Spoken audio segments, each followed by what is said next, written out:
25 কোটি টাকা দিয়ে ক্যামেরন গ্রিনকে কেনাটা একটা ব্লান্ডার হয়েছে এবং শুধু তাই নয়, সে যে পারফর্ম করতে পারবে না এটা আমি সানরাইজার্স হায়দ্রাবাদ ম্যাচ দেখে এসেই সোশ্যাল মিডিয়ায় আমি লিখেছিলাম। বহু মানুষজন নানা কথা বলেছিলেন।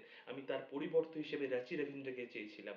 শুধু একটাই কথা বলবো, এই প্রত্যাশার চাপ কিন্তু ক্যামেরন গ্রিন নিতে পারছে না এবং তার প্রতিফলন করছে খেলায়। একটা সময় মিচেল স্টার্ক ব্যাট ফেজে গেছে, তাকে বসানো হয়েছে। প্যাট কামিন্স ব্যাট ফেজে গেছে, তাকে বসানো হয়েছে। কিন্তু ক্যাম গ্রিনকে বসানোর মতো বুকের পাটা কারণ নেই। গৌতম গম্ভীর যদি থাকতো তাকে অবশ্যই বসিয়ে তার পরিবর্তন হিসেবে রাঁচি রবীন্দ্রকে খেলাতো। শুধু আজকে বলে না, প্রথম 3 ম্যাচ ব্যর্থ হবার পরে কিন্তু গৌতম গম্ভীর অন্য মাইন্ডসেটে কাজ করতো। আর এখানে একটা ভয়ঙ্কর ইগো চলে এসেছে, গৌতম গম্ভীর যা করেছে সেটা করব না। তাই জন্যই কিন্তু নারিনকে দিয়ে ওপেন করানো হয়নি শুরুর দিকের বেশ কয়েকটা ম্যাচ।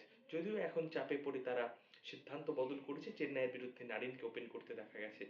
শুধুমাত্র একটা বদল নয়, একাধিক বদল চাই, তবে যদি কেকেআর জিততে